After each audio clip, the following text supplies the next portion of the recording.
trying to kind of give, steady advice to anyone how to kind of make it in the industry. It all comes back to the art, right?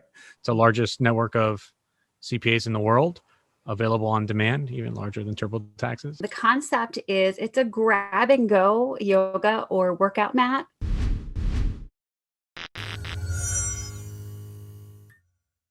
I'm Richard Gerhardt. And I'm Elizabeth Gerhardt. Welcome to Passage to Profit, the show all about entrepreneurs, small businesses, and the intellectual property that helps them flourish.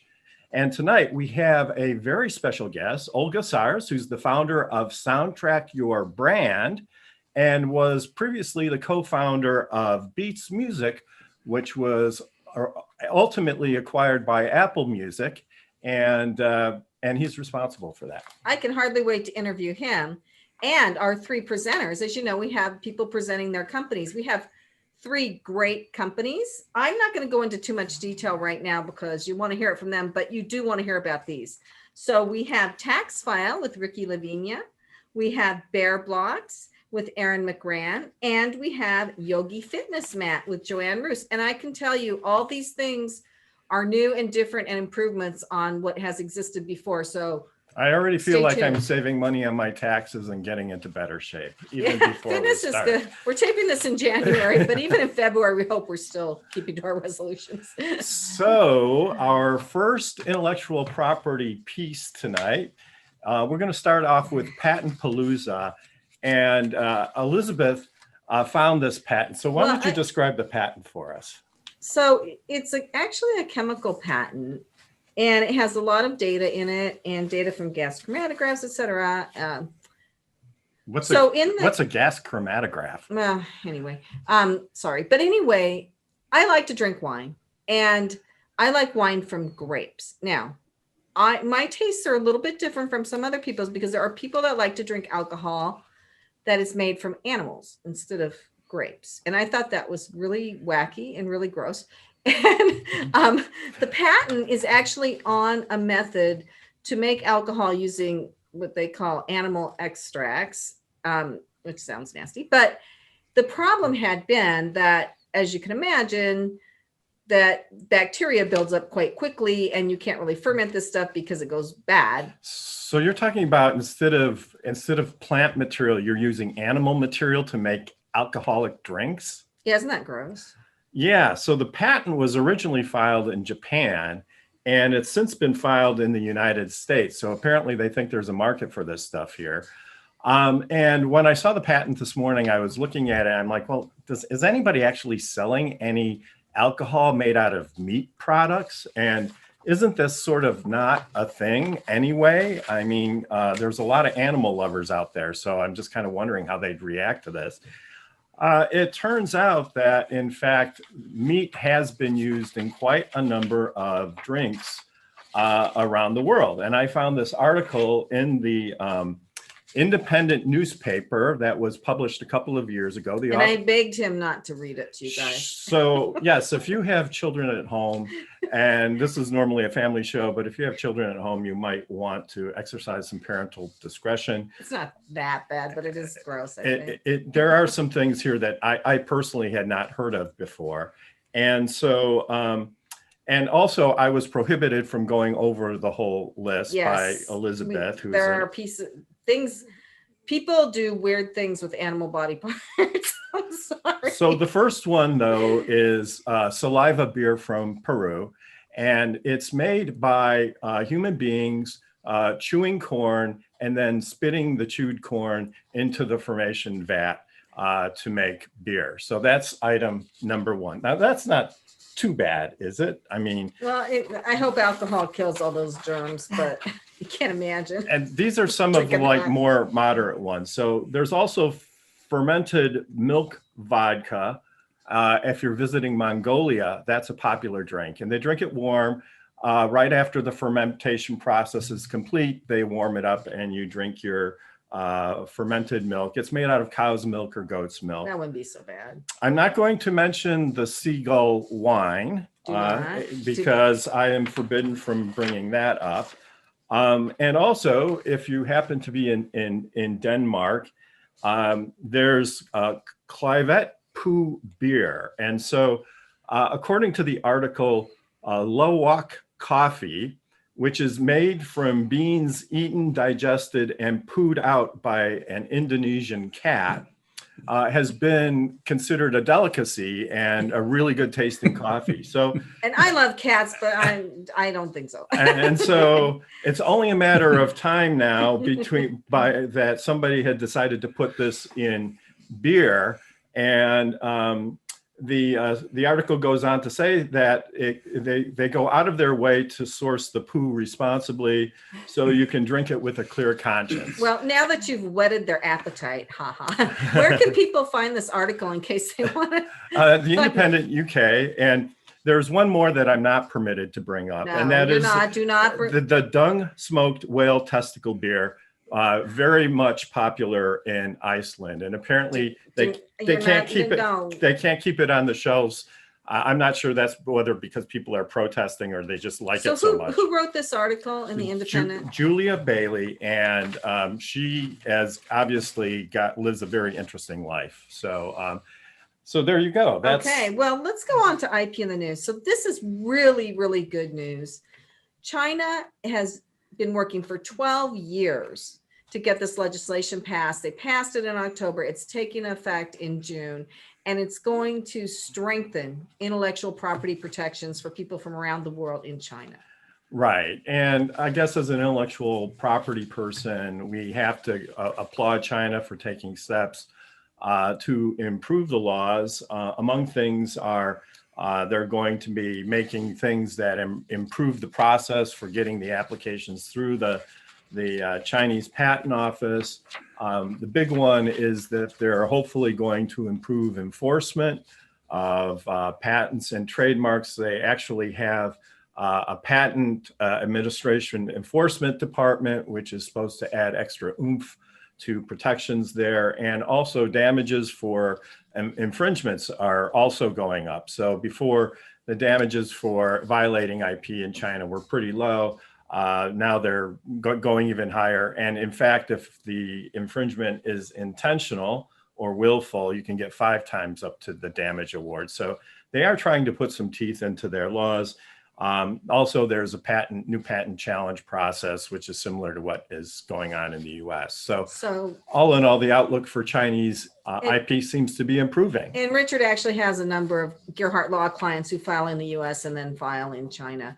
And for that previous patent too, they filed in Japan first and then in the US. So there's a lot of interaction between the Asian countries and the United States in terms of the patent stuff. So it's Absolutely. Good that China is really working hard. But now I am so excited to talk to Ola. Yeah, me too. So as mentioned earlier, Ola is the owner of Soundtrack, and he's also created a company with co-founders that was eventually sold to Apple Music. And really, I think that's all the introduction he needs. So Ola, welcome to the show. So good to have you with us. All the way from Sweden. All the way from Sweden. And do they have any strange alcoholic drinks in Sweden? Well, you just named the beer from Iceland. That's pretty close to us. And then obviously Denmark is just down there in the south. So that's close enough for me in terms of those products. So I imagine that you started your music company Beats, and then you just sold it to Apple the next day without any trouble, right? Easy Absolutely. process. That's usually how it goes in the music industry. It's very simple and goes very fast. So what were some of the real challenges for you? Well, I mean, it's actually my 4th startup in the music industry. So I perceive myself as somewhat a senior citizen in this industry, the music streaming kind of business. Jokes aside, I've been doing it for more than 10 years. So by no means does every kind of effort or company lead to a very successful exit, obviously. I usually say 9 of 10 days are really, really bad. And then the 10th day, things work out. So I think just in general, I focus on this industry because it's a very interesting macro in terms of the market is changing. Obviously, I don't know if you remember 10 years ago, we were buying CDs, or we were actually buying tapes, or before that, records. Some people, younger people, don't remember that. And this whole industry basically changed right in front of us in terms of how music is being produced, how music is being distributed, and how music is being consumed, all at the same time. And I saw that happening more than 10 years ago and decided to move away from a previous career into the music industry based on the notion that I think a lot of things would change and that would provide a lot of opportunity. So I started from an intellectual exercise of entering a market based on market opportunity. And then obviously I had the privilege to do that, work with my passion, which is music. And that was based on obviously having somewhat of a successful previous career, being able to fund kind of the exercise of working with my passion, music. And 5 companies later, I had some successes and some failures as well. But it's not easy for sure. So, Ola, let me ask you, you say that the music business isn't easy.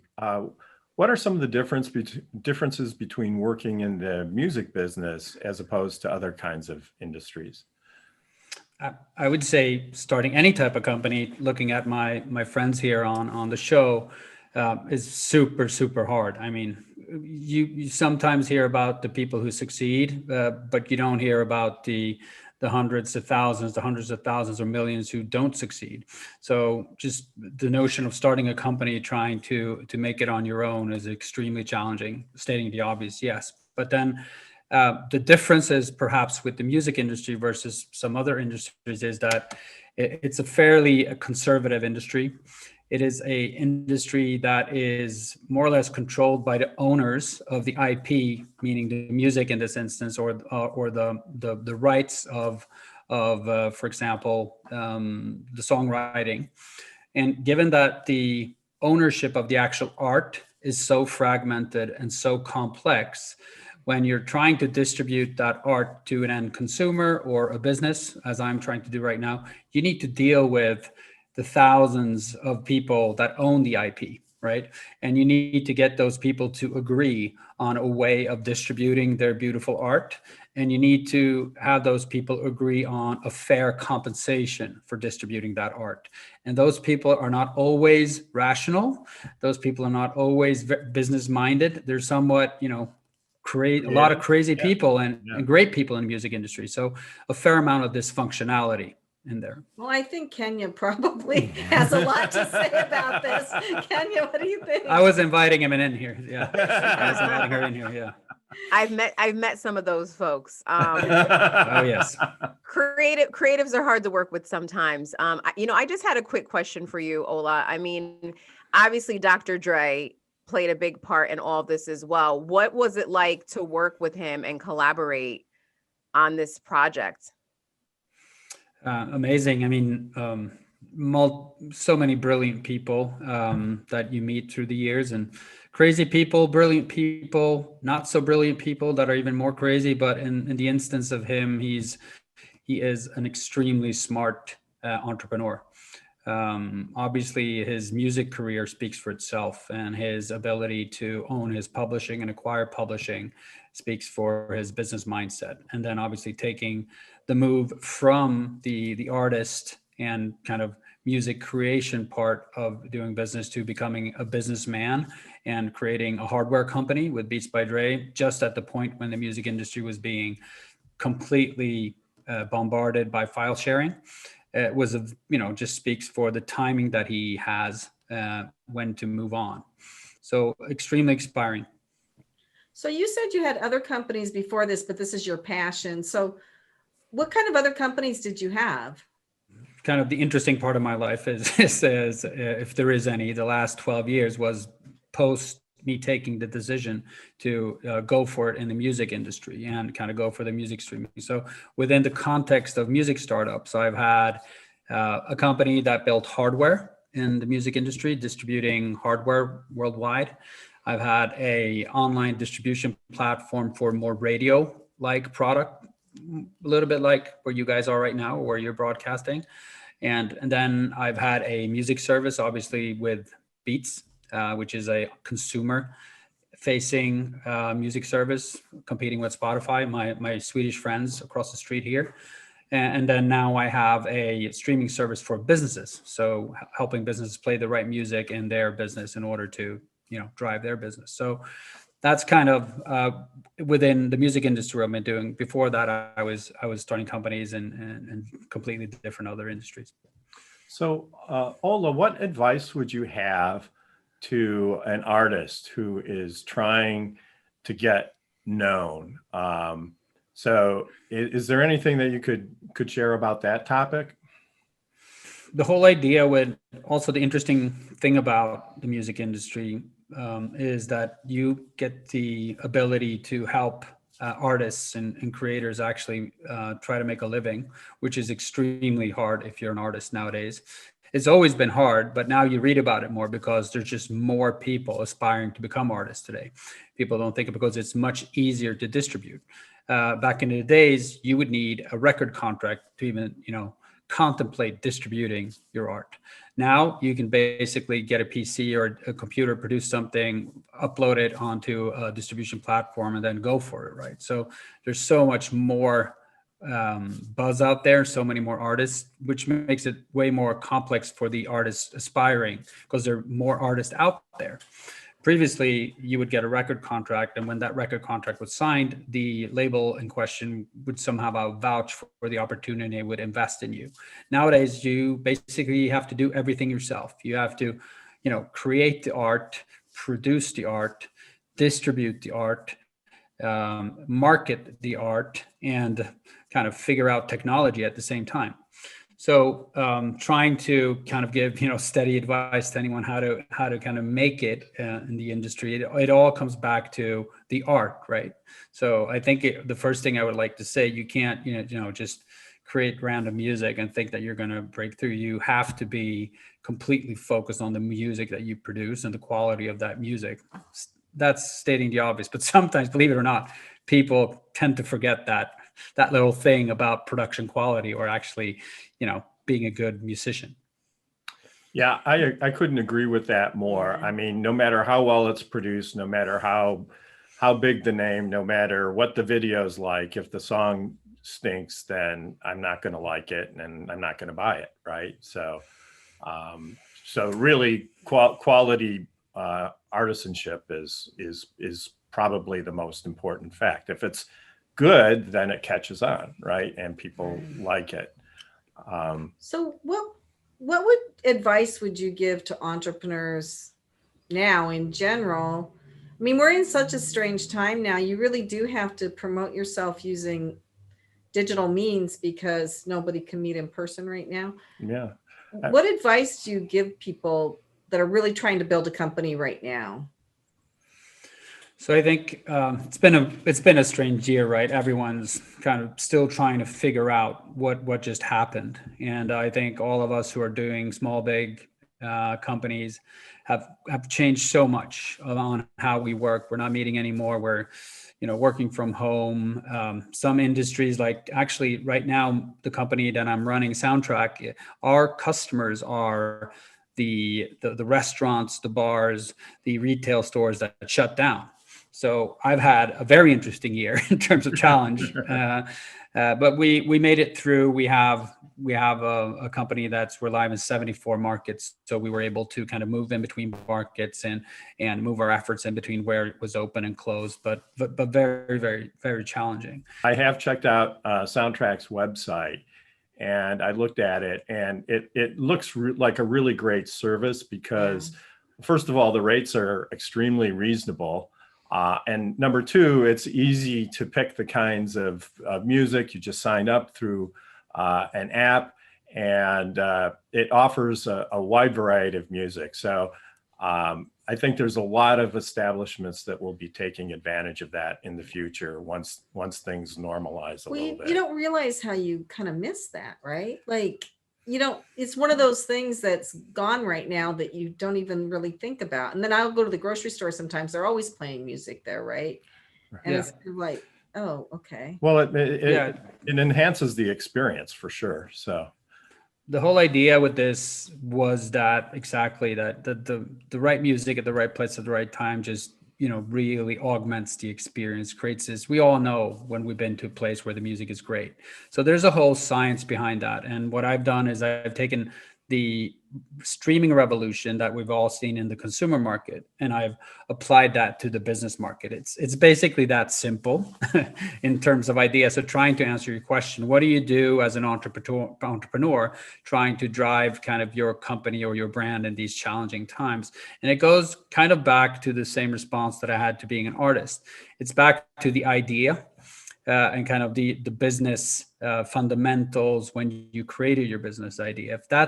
If those are really good, that's obviously a good starting point. And if it's an interesting story to tell, that obviously creates an opportunity to spread that message. But then again, what I always say to aspiring entrepreneurs or talking about my experiences is that ideas are great, but 99% it's all about execution and executing on the idea. So I would say this year was obviously even more than other years, very much about executing in very challenging times. And business is a lot about executing, and business is a lot about standing through the days that, hit you in the face when you wake up. And my statement of 9 out of 10 days, that's pretty much entrepreneurship in a nutshell. I don't know if the others would agree, but that's my experience. It's extremely challenging. You have to stand up to the challenges and not give up. So perseverance, I would say, is the core component when you're building a company. Right. I've heard that entrepreneurism defined as courage executing on creativity. So you have to have a certain amount of courage. You have to be able to execute on it, and you have to have something new or creative to drive that, to make it a real entrepreneurial venture. I think too, though, that is why a lot of companies and small companies need to do this too, is to have a mission statement and a vision statement. Because I find with Fireside, when I'm like in the doldrums a little bit, I can go back to that original vision and that original mission. And it's kind of reinvigorates me for working in my company. Yeah. And I would say a big motivator for me is fear of being broke. That's a good one. That's a good motivator. I feel like crud today, but if I don't go out there and do it, the whole thing's going to fall apart and I'm going to be out on the street. So right. Maybe another way of putting that is, and I totally agree. I mean, some people are so kind of romantic about entrepreneurship. It's pretty hardcore. It's pretty far from romantic. And I mean, what worries me the most is not being able to pay my team salaries and not being able to kind of support the people that have trusted in our idea and kind of joined together and taken risk with me. And that's probably the worst thing. I'm going to be fine. I can go flip burgers or do something else and survive, but it's back to the people that work for you and that bet on you. And investors as well, not letting investors down that have also believed in you.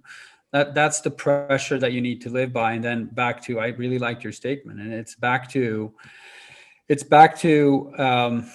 really, really fighting through and believing both intellectually and emotionally in the initial idea that you put in place. And if you don't believe in that idea still, then you're in trouble, because you need to have that belief, that conviction to hold on to when you meet those tough days.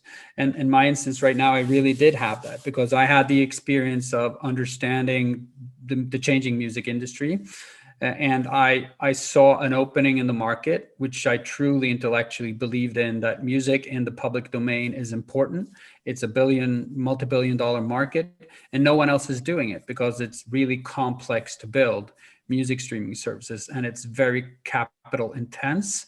And thirdly, you also need to deal with the IP challenge of sourcing all the content. And we have 10,000 direct deals with rights holders that provide us with around 50 million tracks in 74 markets. So that's the complexity that we're dealing with.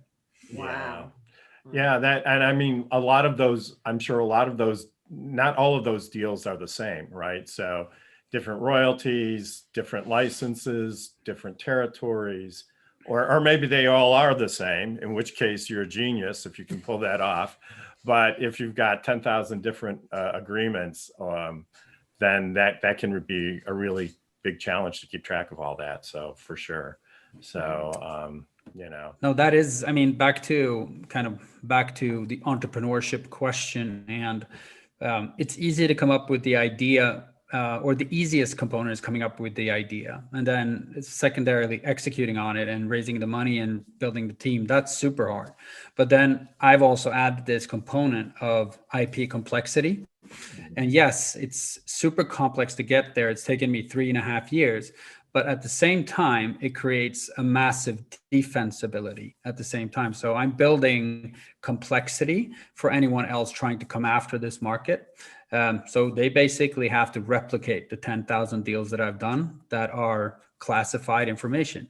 So they have to work through those weeds as well, which obviously should pay off someday. Huge barrier to entry by competitors for sure. Do you feel though that the entrepreneurial process has helped you grow as a person? Because when you're facing all of these challenges, and you sometimes, most of the time, or at least one day a week, whatever you overcome them, doesn't that create sort of an internal personal growth as you go through that process? For sure. I mean, it's part of my life. Every entrepreneur, the company and what they're building right now takes a huge part of their day-to-day life and their personal development, sometimes too much, in my opinion. Sometimes it consumes everything, and family has to step aside. And for me, it's been very important to kind of do this at the same time as I can stay sane and balance the things that actually are more important. And I think that I remind myself about that the whole time. I'm privileged enough to work with my passion, music. I'm privileged enough to work with an amazing team, with amazing investors. And yes, I've been a big part of getting there for sure, but I didn't do it alone. And while I'm doing it, you only have maybe 80, 90 years at best on this earth.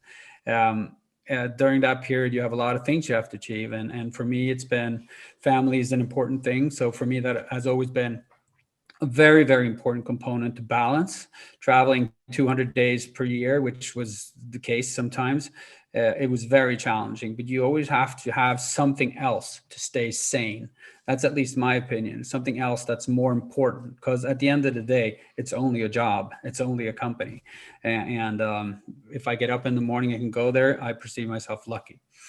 Yeah, I mean, my personal experience is before starting Gearhart Law, I worked for a large pharmaceutical corporation. I was traveling a lot. I was away a lot.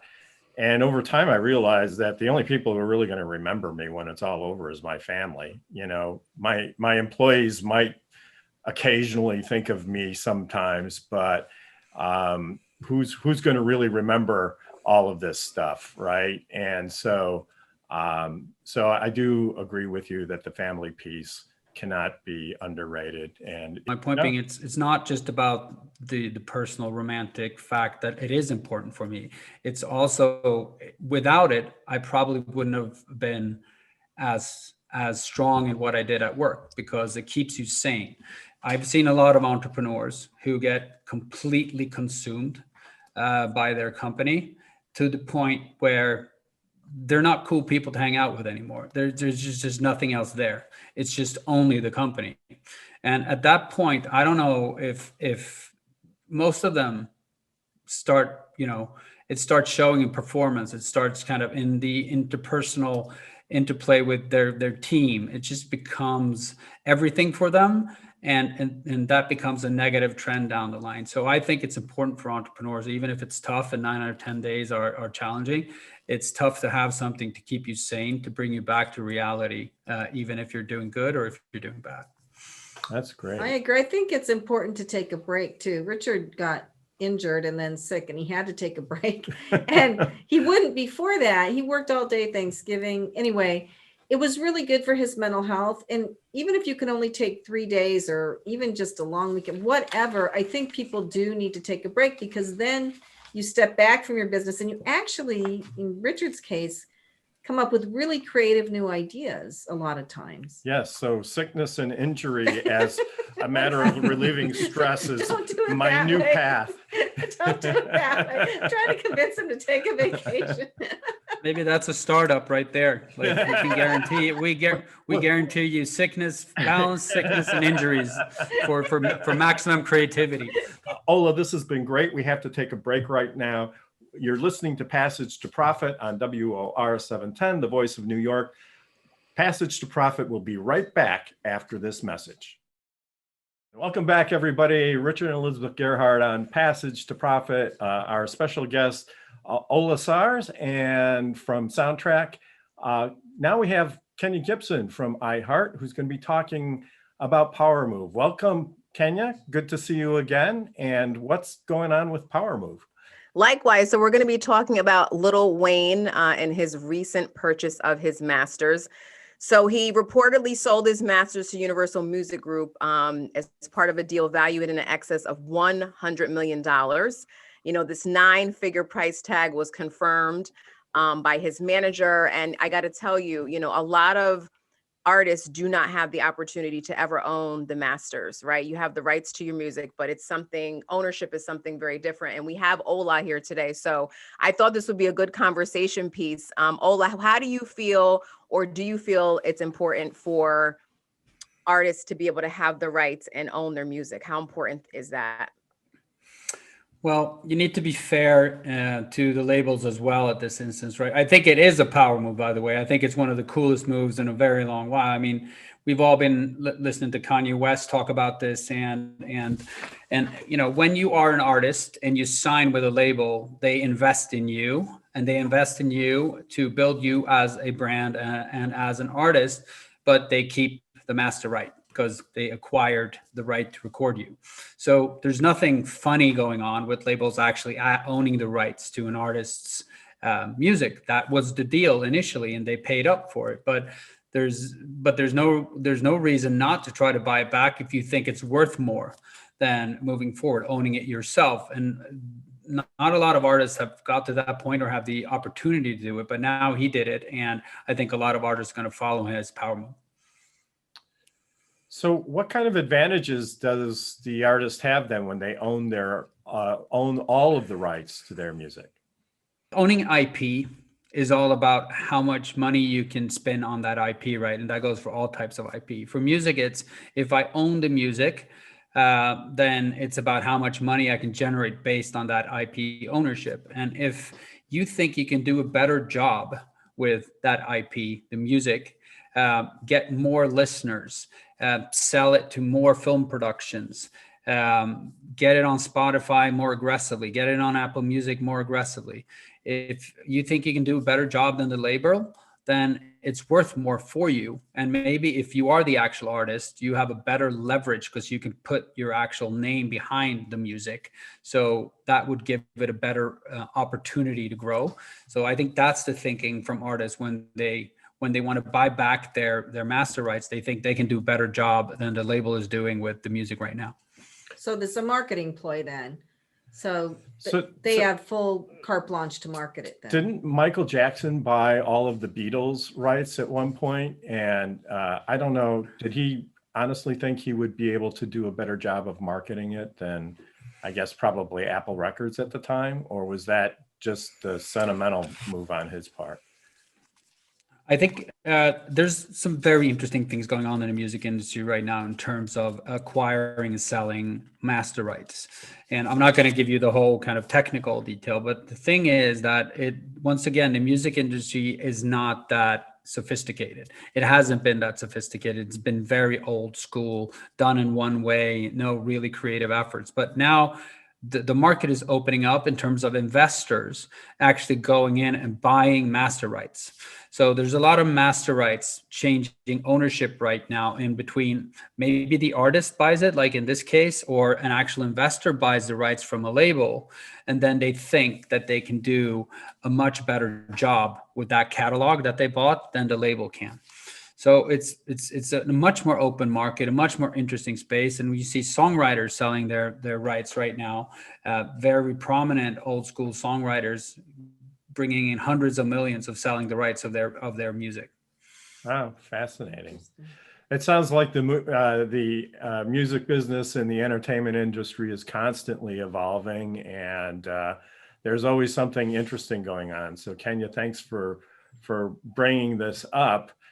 It sparked a really interesting discussion, and we wish Little Wayne all the money in the world for his rights. So I'm sure he's doing just fine. So thank you, Kenya. And next is our very own Elizabeth Gerhardt, who's been entrepreneuring away on her project Fireside. So what's new with Fireside, Elizabeth? Well, for those who have never heard of Fireside, it's a directory. So the website is fireside.directory and the YouTube channel is Fireside Directory. And my vision for Fireside is to have it be the Wikipedia of small business by video. So I am interviewing small business owners about their businesses and putting those interviews on my YouTube channel and on a website. I'm going to start marketing hopefully soon when I get enough people on the site. And I need to work on my website. Right now, it's me and one other kind of person doing it, but I find I have a kind of person. Well, no, I'm sorry. It's me and a person kind of doing it. Okay. Sorry. She can help me interview once a week, but I'm finding that I have a lot of little sales reps because people find out about it and they tell other people. So I am getting people coming and doing interviews with me, and my interviews are a little different. I really make it all about the person and their business and not really about anything else, but I obviously cannot do the millions of interviews it would take. So I am looking at partnering now with videographers or people who are doing small videos with people and seeing if we can do some sort of partnership where they do the videos for me. Now, I just spoke to somebody yesterday who knows somebody that might be interested in that. So that's how I plan to scale this project. Yeah, I mean, and it's really a great tool, especially for if you're a consumer and say you're looking for an attorney. You can watch videos of the attorney before you contact them. And instead of having to call 3 different attorneys to see which ones you like, you can get a sense of how they communicate, their persona, all sorts of information that you wouldn't necessarily get on a phone call. And you can pick your 2 or 3 best and then call the ones that you think would be the best fit. So it really does save business people time by being more efficient in how they go about selecting professionals. Well, and the other piece of it too, I was initially getting people that didn't have videos. Everybody was uncomfortable on video before COVID. So actually I'm doing them on Zoom now, and COVID actually helped this effort, believe it or not. But anyway, I was getting people that hadn't really done videos or weren't comfortable on video, and everybody's saying, oh, you need a video, you need a video, you need a video. And it's like, okay, well, maybe I can put it on my website, but then what do I do with it? And so I have a website and a YouTube channel that I'm going to be marketing heavily, and I'll, putting on my LinkedIn. So there's a whole marketing effort behind this as well. Right now, everything's free because I'm still building, but you do have a verified platform where your video can live. So that sounds great. Great. So everybody go to Fireside Directory? Fireside.directory. Okay. And the YouTube channel is Fireside Directory. And I love how fascinating people in their businesses are, and how you could have 2 business coaches, but it seems like they have 2 totally different businesses, even though they're trying to get the same end result. It's amazing. I love it. So go to the directory and check it out, and maybe you'll be on Fireside soon. Yeah, so. Everybody's welcome to contact me and do a video if they want. I have consumer products too, which are fun because the people demonstrate the product as they talk about it. So on we go. So speaking of presenters, who do we have on our... We're going to go to break, but when we come back, we're going to start with our presenters, right? Sounds good. So don't go away. We have Tax File, we have Bear Blocks, and we have Yogi Fitness Mat coming up. And you do want to hear about these new products. So we will be right back after this message. You are listening to Passage to Profit, the Inventor Show, with Richard and Elizabeth Gerhardt on WOR 710, the Voice of New York. Welcome back, listeners. You are listening to WOR 710, the Voice of New York.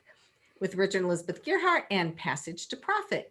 And now we are to a fun part of our show where we have people presenting their companies. And our first presenter, well, I just have to say, as a small business, how do you get your accounting done and not pay an arm and a leg? Like, how does it work? Maybe just an arm. Maybe just an arm. So Ricky, Lavina has just a solution for you. Welcome, Ricky. Definitely overpaying to get accounting work done is one of the multiple problems you encounter in the accounting industry, and one that we kind of set out to solve 5 years ago. Just as a quick background, I'm a CPA, so I have some inside knowledge in terms of the pain points from the other side of the fence, as far as this really old and antiquated industry that is accounting. When you think about creativity, and earlier in the show we were listening to Ola, you think artists and musicians and all these things that, these industries that we're all exposed to on a daily basis. But when you're dealing with accounting and taxes, it's kind of like negatively connotated. It's kind of something that people put off, but you need to do, kind of like brushing your teeth or something, right? So I'm actually an ex-PricewaterhouseCoopers CPA, and I was in the industry for better part of a decade before I jumped ship to start TaxFile 5 years ago. And the whole point of TaxFile was to do what no one else has done in the industry, which was to think about servicing small businesses and individuals better, from a virtual perspective. And the key to any professional service, as you guys know, with legal, it's the workforce, right? So here at TaxFile, we have 3,000 on-demand CPAs and EAs, similar to like Uber drivers, right? It's the largest network of CPAs in the world, available on demand, even larger than TurboTax's, and we make them available to you, the end user, via our app called TaxFile in the App Store or Google Play Store, to download and request whatever it may be, whether it's a simple tax return, or a very complex one. So what makes you stand out, as you mentioned, H&R Block, from these other places? What makes you different? Are your people more vetted? Is it less expensive? Yeah, a little bit of both. So we're definitely less expensive than going to a CPA firm, a traditional CPA brick and mortar, right? And we kind of have that inflection point of service via new age technology. It was very important to us to build a very user-friendly app with graphic designers and something that's beautiful. When we launched this in 2016, Apple, which I guess is a heavy theme in this show, their editors ranked us best new app on the App Store. We've been consistently ranked as the top tax time app by their editors over the years. So we wanted to take a new approach. We didn't want this to be your, plain Jane, vanilla tax app. We want it to be attractive, something that people can interact with, get high quality service, and for a great price. The first time I ever used Uber, like everyone else, you just get it. Instead of having to call a taxi and wait and have uncertainty, in terms of when they're going to arrive, if they even are, your fare, and then when you get into it, it's kind of like this disgusting Crown Victoria, and then you get off and you pay a lot of money. Uber, for at least initially, when we were all introduced to it, provided the opposite of that. It was Prius picks you up right on time. You know exactly where they are on the interface on the app, and then when the fare was done, you usually paid less than a taxi. And that's the same experience that we wanted, and that's our thesis, that we want to deliver to our users. It's higher quality service, like you mentioned. They're all licensed CPAs or IRS enrolled agents, where on Turbo or on H&R Block, you're probably not going to get someone that's licensed. They do have some licensed workers, but it's not consistent, right? These are thoroughly vetted, very reputable CPAs and IRS enrolled agents, available because via the power of the gig economy, at very competitive and well below market rates. Well, our daughter did her own taxes, and we know that she missed some deductions that she could have taken. So Richard was telling her, go to H&R Block, but I think I'm going to send her to tax file. Having been to your website, I saw the choices. It seems pretty clear that you have different services based on the type of tax return you're filing, whether you're itemizing deductions, whether you're not, whether you're a small business or you're not. Could you elaborate a little bit on the different types of categories that one of our listeners might select, and so that they pick the right service? Sure. And to be honest, it doesn't really matter all that much. You could select the wrong service and we'll just adjust it in the middle of the job, right? The whole point of the app is really for someone to do your taxes for you. You know, as a CPA, I mentioned myself, if I don't if I don't get out of bed really excited to do my taxes, I don't think the average person is. So all you really want when it comes to tax. I could say you're in the minority. You know, we've had hundreds of thousands of users over the years, and you're definitely in the minority. It was like this big puzzle that you had to solve. So I was going to Puzzles have been say, in fashion during of course, COVID. I probably shouldn't admit this publicly, but it was fascinating with how I could maximize my deductions. So yeah, you know, So- I without crossing that gray area, right? I was usually driving 67 or 68, you know. But what I find interesting is you almost anticipated the pandemic, right? Because you had this app where people could do everything electronically. And we have an account that does the taxes, but when you get your end of the year forms, can you just take a picture with your phone and send them? I mean, do you actually have to mail anything anymore? Yeah. No, you don't have to mail anything. That's why we've hired engineers from Google, Magic Leap, Ultimate Software, from the top, you know, Amazon, from the top companies to put this together, and why we invested so much. You know, it's definitely been a roadmap for us where we spent the majority of the capital that we've raised and the early years. You know, we're 5 years now into this.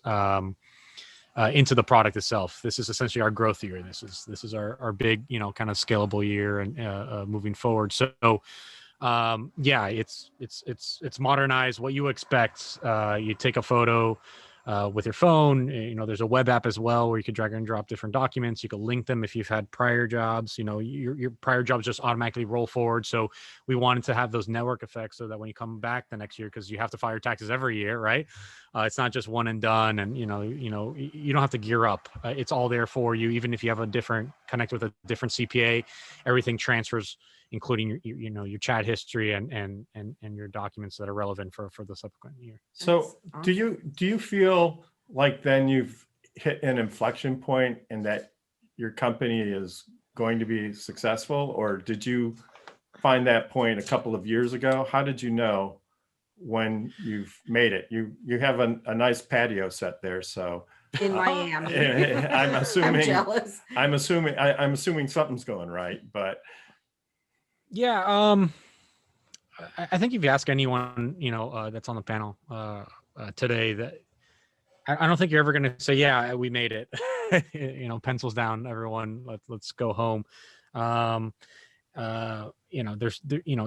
if let's say we IPO one day, I don't think that we would even feel that on that day. There's definitely milestones, right?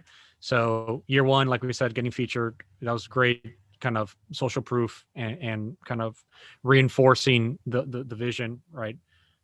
As has been brought up already, it's very difficult as an entrepreneur. There's plenty of days that you feel that everything's going to burn down, and there's other days that you feel like you're going to be a billionaire. It's very important to kind of stay even keeled, right? So I'm still waiting for that day, by the way. But Ola probably has a comment on this. Like one day you think you're going to be, a billionaire, and you're going to be the market leader. The next day you think everything's going to burn down. I think that is exactly kind of when you're flying through the bumpiness of it. If you hit the IPO day, then obviously you've gotten to a point where your business is stable, hopefully, right? So then at least you can take a week of vacation or something and go down and visit Ricky in Miami. But it's as what Ricky says, it just keeps going. And that's the nature of joining this game. You don't join it to exit. I don't think a lot of people do. You join it because you're crazy, and you join it because you even want to excel. You want to go beyond that point. And when you IPO, you want to be the most valuable company in the world. And kind of that's how the drive goes. So I agree. I was just going to say that, you know, I admire what you're doing because taxes kind of scare a lot of people. And I've never been one to try to do my own taxes. I've always just gone to someone, especially when you start having deductions and trying to write everything off. I just was curious if you could describe a little bit more about the user experience, because I know you said that there's an app, but you said there is some interaction with an actual person. So what is that experience like? Just like Uber. Instead of ordering a car, you're ordering someone to do your taxes for you. So you download the app. You're going to answer some questions so we know, what type of tax return we need to work on. Right? Is it a small business? It's very simple. It's not like you have to go through a TurboTax. It's going to take about 90 seconds to complete. We have this proprietary algorithm that we've been working on for many years, because everyone's situation. There's 160 million taxpayers in the United States. Everyone has a different tax situation. Just saying, hey, I do a 1040. Are you Jeff Bezos 1040 or Ricky Lavina? Much more simple, right? So, our algorithm will pick and choose what questions to ask you so we could get the best kind of idea of what we need to do for you and match you up, kind of like Match.com, but in the CPA world with someone that has worked on and has a history on the profile of your tax needs or accounting needs. Okay. So you download it, answer the questions, put your credit card on file like you do with Uber or with Postmates, same thing.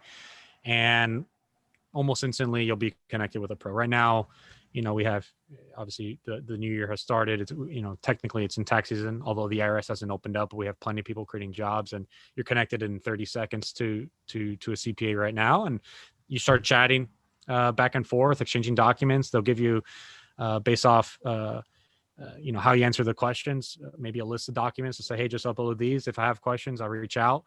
And that's about it. They do the work for you. It's very cool. How many users have you had on the app so far? Over the past 5 years, a couple 100,000.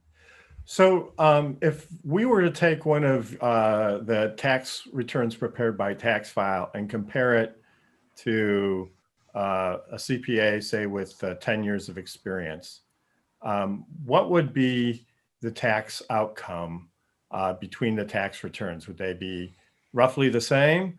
Would there be any differences? Could you say that your people might do a better job, or how do you convince somebody like me who's had a CPA for a while to use your service? How do you know your CPA isn't on TaxFile? We use the same CPAs. It's so That was good. That was good. But let's suppose that they're not. If they're not, then the algorithm will match up with another CPA. Look, the average years of experience across the 3,400 professionals that we have is 11 years. Right. So it's not like they're all millennials. Actually, it's the workforce is declining in terms of volume of supply, right? Which is going to make going to your traditional CPA a little bit more expensive. Now, we have other products that we actually, the power of our network is such that, we're not just an app servicing end clients. We do a ton of outsourced work from your CPA firm. So your CPA may not be on it, picking up work, but they may be sending the work to us to kind of help them get it done during the busy season. So over the years, if you've seen, and you find out with the other entrepreneurs here, you have to adapt your product to the market, and you start off with a vision, but depending on that product market fit, it could lead you in different directions that you may have not thought you're going to be in day one. Ricky, do you think that the traditional brick and mortar tax preparation places will become extinct at some point? I don't think extinct. Definitely not, because we're buying a few of them. I just think that the work that's going to be done in person is going to change, and that's what we're seeing across the board. Tax practices like the brick and mortar ones that you guys go to, that CPA that you've had it for 20 years, they're becoming less and less interested or in doing 1040 work and doing we call it compliance work in the industry, right? So the stuff that's commoditizable, tax returns, bookkeeping, things like that. That's going to, move to the cloud. And with COVID, it's been really accelerated. So if you have a book of business that's just 1040 work, you're probably looking to get out of that business, because what you're thought of more now as a CPA, and what you want to be thought of is more like a wealth manager type, financial advisor role, right? There's a lot more stuff, M&As, there's a lot more nuance there that your time is more, I guess, valuable for than just doing compliance work, which we're seeing shift out of the brick and mortar. So I think that they're not going to go extinct.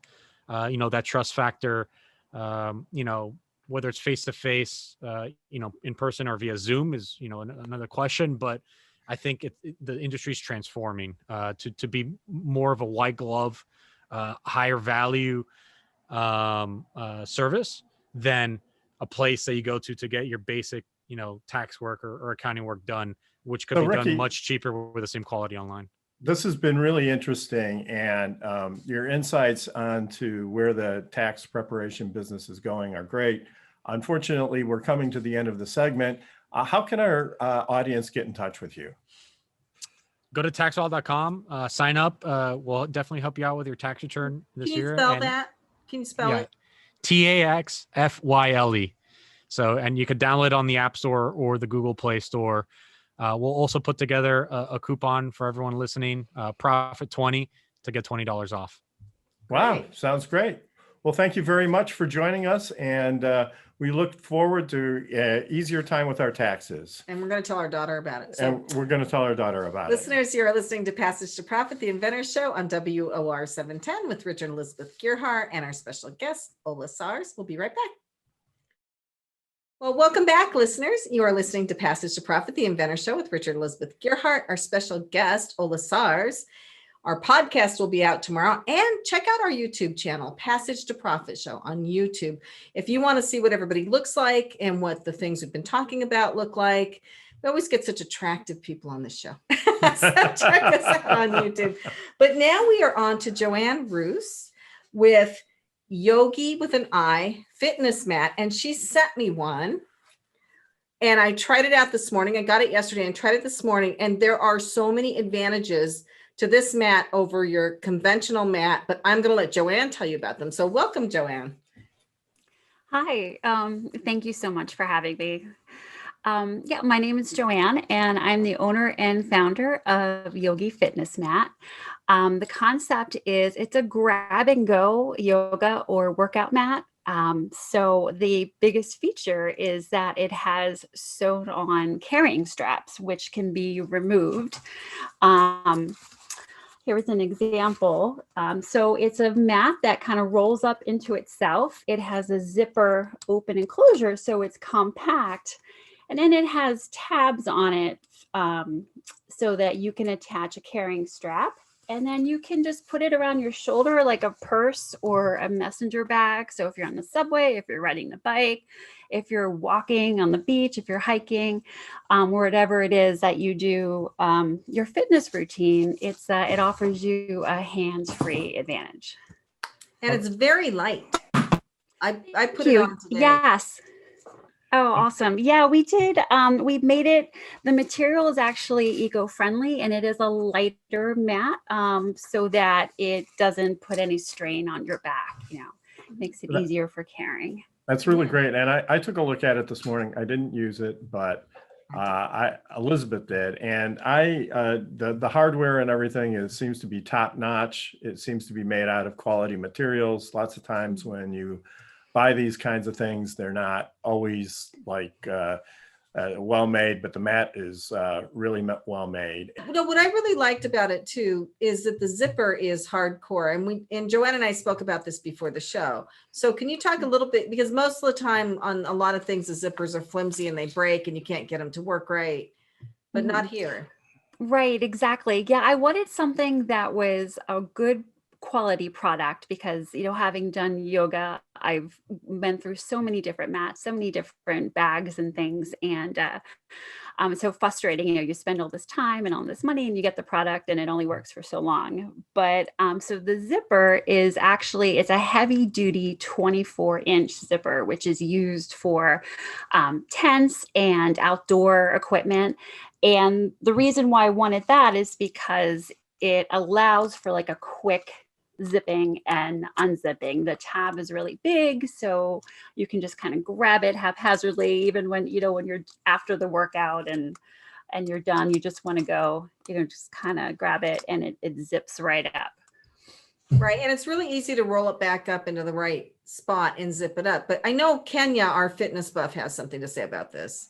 Yeah, I just was curious, like what, you know, besides the zipper and all these other things, what are some of the benefits and the differences from other mats that are on the market? Because I got a garage full of mats. Right. Yeah, I hear you. I hear you, me as well. And so what I love about my mat is the material. It's a thinner mat. It's a 5 millimeter. It's also environmentally friendly, and it coheres with the California regulations. Also, I love that it is easy to transport and it rolls up in itself.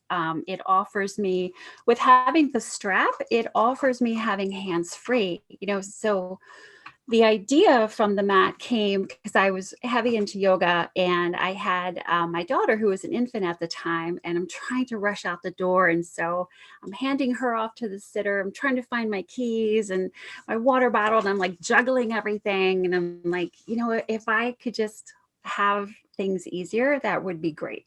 So for me, the biggest feature is having the straps that just hook right onto it. And then it's with a lobster claw. So you can just unhook it when you get to your class, lay it down next to you. And they're also, the straps are also measured out so that they can be used as a stretching strap as well. Oh, that's cool.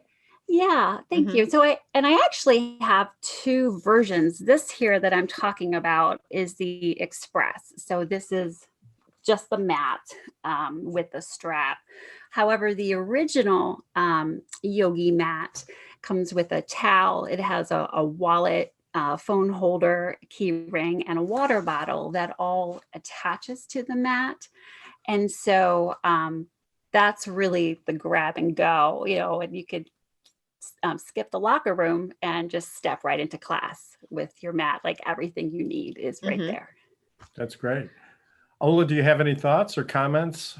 I mean, I just like listening to passionate people that build companies around actual problems is always very compelling. And back to the core idea and the belief in the core idea and the actual experience of solving that pain point. So that goes for all of us, right, around the table here. It's so it's very it's a very strong message then that you're solving that problem that you had. So I'd love one for myself and my wife as well.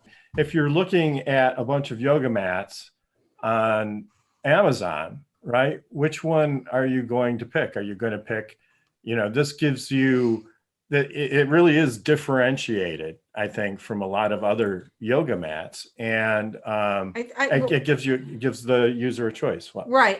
There's a couple of things I really like, numerous things I really like about it. I like that it zips up, so you just roll it up and zip it, because like wrestling with the mat is not easy. It's for like challenge people like me.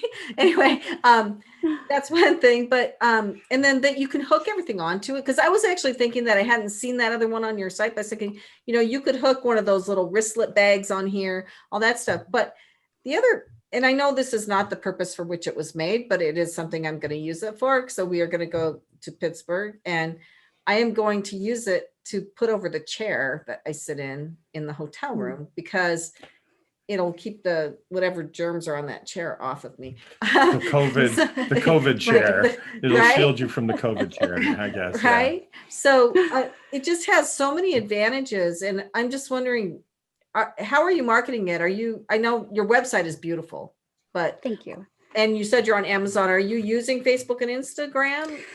Yes, Facebook and Instagram.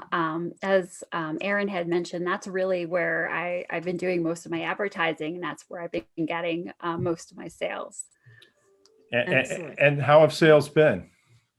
They've been good. In the beginning of COVID, kind of took a little bit of a turn because people weren't going to the yoga studios. But, once the weather got warmer and people were going out and they're walking more, sales really went up again. And it's interesting. My neighbor, coincidentally, who I saw, who purchased one. I didn't even know it was my neighbor. I saw her walking one of the trails by my house, and I'm like, oh my God, she's the one who just bought that mat. So I see her walking, and she's got her hands free. She's holding on to her son's hand. I was like, that's great. That's a real buzz when you see your product actually out there Yeah, being chosen by somebody. So that must be quite a thrill. Even if you just set it up in your house, it's like you're focusing your intent, right? Mhm. So I'm setting this out to exercise. And if you see it in the corner of your bedroom, it's like, I need to exercise. So anyway, another good reason to have one. But thank you for this so much. I am definitely going to be using it if I can keep it away from my daughter. I have to buy her own. So can you please spell your website for us, Joanne? Sure. So it's yogifitnessmat.com. So it's YOGI fitness, FITNESSMAT.com. Great. Excellent. So you can find it on Amazon or from the website. So Yes. thank you so much.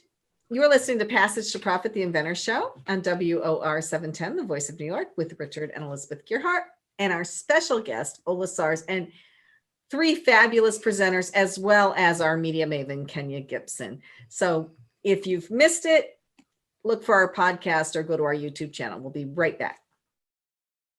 Well, that has been an incredible show. I have learned so much, and I'm motivated to go out and start exercising. I'm going to listen to more music, and I'm going to try at least one meaty type of alcohol. So, well, I am excited to work on my business, and when I need an accountant, I know where I'm going. So got to get a gig economy accountant from somebody that knows how to vet them, right? I think that's an excellent idea. So who did we have on the show? We had Ola Sars, who is in the music business and has just done amazing things with his time there. But his current company, soundtrackyourbrand.com, is really awesome. It helps you pick music to kind of play in the background. So you don't know how important that is until it's gone. And everybody uses it because everybody needs to. So you can find him there. And then we had our power move with Kenya Gipson with a P. And she talked about Lil Wayne, Lil Wayne and buying back all the stuff he created. Again, in the music industry. So too bad I can't sing. And Kenya is our iHeart liaison, and she has helped us a lot with advertising on iHeart and with this show. And you can reach her at Kenya Gipson with a P at iHeartMedia.com if you want to do anything with radio, maybe try to get on some of the other shows or whatever. And their digital advertising services are awesome. So we've been using them for a long time, and they really help increase the traffic. So kudos to iHeart for that. Right. And I talked a little bit about Fireside, and I almost forgot. So Richard, owner of Gearhart Law, GearhartLaw.com, can help you with patents, trademarks, copyrights, litigation, contracts, all sorts of stuff. So you can find him on the web. And then we had Ricky Lavina with TaxFile. That's TaxFyle.com. So for individuals, small businesses, if you want a vetted person in the gig economy, a CPA to help you with your accounting, your taxes, anything. This is really out of the box. You can do most of it from your phone. High quality tax services at reasonable prices. Who could ask for more? Right. By a CPA who used to work at Price Waterhouse is the owner. So there you go. And then finally, this was really cool too. We had Joanne Ruse with Yogi, YOGI, fitnessmat.com. And she has made up a new yoga mat that is unlike any other mat out there. So when you're on Amazon cruising through the yoga mats, you look for Yogi, YOGIfitnessmat.com, and you will see all the advantages of her mat. Yeah, make your life just a little bit more organized and easier to get out the door and do your yoga. Exactly. So thank you very much, everybody, for joining us. Ola, before we sign off, do you have any final words for our audience? Oh, thanks for having me. I think it's just amazing to hear about entrepreneurship in general, big and small companies. But I think one thing that always comes back is it's about people at the fancy VCs in San Francisco talk about something they call a job to be done. And they talk about a job to be done as like solving a real problem. When you're creating a business, it's about not making up the problem because you feel like building an app or something. But all of these examples that we heard today is actually they're solving real problems, and people have addressed a real problem with a product or a service, and it's very refreshing to kind of listen to that. Yeah, I couldn't agree more. I agree. Kenya, your last thoughts? Yeah, I'd like to use my last thought as just to share an idea with Joanne and with Aaron, if that's okay. So you have these fitness pieces of equipment or apparatuses. And one of the recommendations I would make is to partner with some fitness content creators. So for example, you have the folks that use like the Calm app. You have trainers who were doing, fitness challenges with planking and push-ups, and getting product to maybe some of these folks, and then also just trying to connect with them. They have a whole database of people that they're already marketing to in that space that they may be able to introduce your products to. So I just want to say partnerships are huge, especially in the fitness business, and there could be some great opportunities for you there. Ricky, I love what you're doing in the tax space. We're way ahead of the curve, and you're probably very thankful that you got ahead of this pandemic for sure. And Ola, it was an honor and a pleasure sitting on this, panel and having this discussion with you today. I know you're super brilliant. You've had the opportunity to work with brilliant people, and it's very nice to connect with you. So thank you, everybody, for tuning in. And before we go, we'd like to thank our Passage to Profit team, Kenya Gipson, of course, Alicia Morrissey, who's our program coordinator, Angela Wolf from Angela Wolf Video, who's our video editor, and of course, Noah Fleischman, our producer at iHeart Studios. And don't forget to like us on Facebook, Instagram, and Twitter, and also check out our YouTube channel. This is Richard and Elizabeth Gearhart for Passage to Profit on WOR 710, the voice of New York.